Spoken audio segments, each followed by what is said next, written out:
Jim, can you tell me about your role, just to introduce yourself?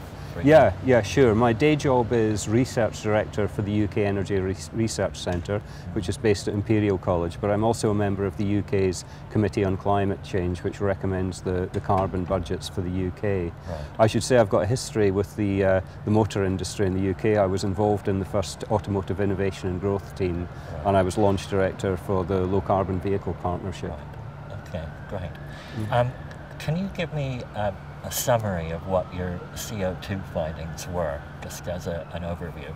Well, I mean, the UK has set this incredibly ambitious target to get greenhouse gas emissions down by 80% by 2050. And the very strong message there, it can't be done unless we decarbonise the electricity system.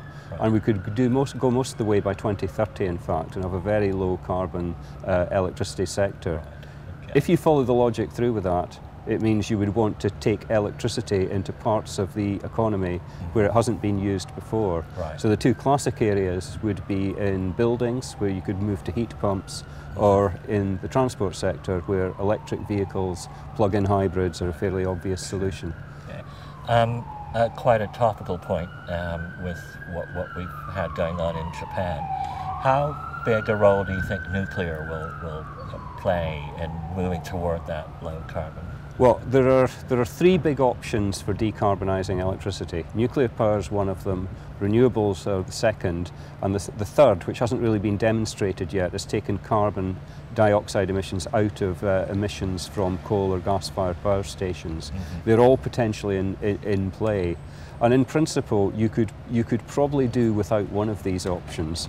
But obviously, if we have to do without nuclear power, it's going to push up the costs, and it will delay further into the future the time when we can get to a low carbon electricity sector. Right. So, I mean, I think for these reasons, we need to keep our eye on what's happening in Japan and the implications for reactors in other parts of the world. Do you think that will now make it actually much more difficult to, if you will, sell the idea of nuclear to the public? I think it's far too early to say, just how this falls out. I mean, I've been in touch with Japanese colleagues over the last 3 or 4 days, and plainly they are very worried about the situation with nuclear power. And we've already seen big changes in Germany in terms of public attitude. I think the UK approach has been much more moderated, and I think we just have to see how it turns out. When you say colleagues are worried, they're worried about how the public might turn against nuclear? No, they are personally worried. Oh, I see. Living in Tokyo. Right, okay. If we can talk about electric vehicles for a bit, how big an element in getting to that very ambitious target do you think the introduction of consumer electric vehicles would be? It would play a big role. I mean, quite plainly, if you want to get to these targets, you have to move away from fossil fuels in transport. There are three big options. Electric vehicles is one, hydrogen fuel cell is the second, and the greater use of biofuels is the third. And I think we have to say we need to maintain a bit of a portfolio approach at the moment to see how technology develops. But I think at the moment, probably electric vehicles are seen as the leading option that could get us away from fossil fuels in the transport sector.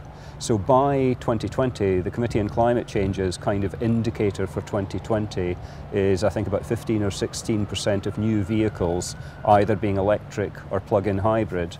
And by the time you get to 2030, that figure would rise to 60% of new vehicles. Now, that's a very stretching target for the vehicle industry at the moment, but we think it's achievable if there was a big push behind it. And how big an issue do you think the issue of how we generate electricity? I mean, you can have hugely varying carbon footprints for an electric vehicle. If it's in a place where hydroelectric is dominant, that's great. But if you're in a coal-burning area, then not so good. Is that going to be an issue, do you think? Well, it's absolutely critical. I mean, the narrative for having a low carbon economy in the UK is you need decarbonised electricity and you need to move that electricity into other parts of the economy. And so the decarbonised electricity is central. If we were to continue with coal and gas-fired generation dominating the system, then actually low carbon, electric vehicles really wouldn't make so much sense. It's only in the context of moving to renewables, nuclear, etc., that it makes sense to go in that direction. Right. Okay. And do you think we'll get there? I mean, 2050, 80% reduction, that seems like a huge hill. Well, it is huge, and I think the overword used "challenging" is probably the adjective or verb that's best applied to it. I mean, if there is political will behind it, it can be done. But obviously, you can get blown off course by all sorts of events. But I mean, the Committee on Climate Change has a clear remit under the Climate Change Act. It has a list of things it has to take into account: the 80% target, the science of climate change, the cost, the economics. And if you take these formal statutory factors into account, it can be done. The question is there the will to make it happen? Right.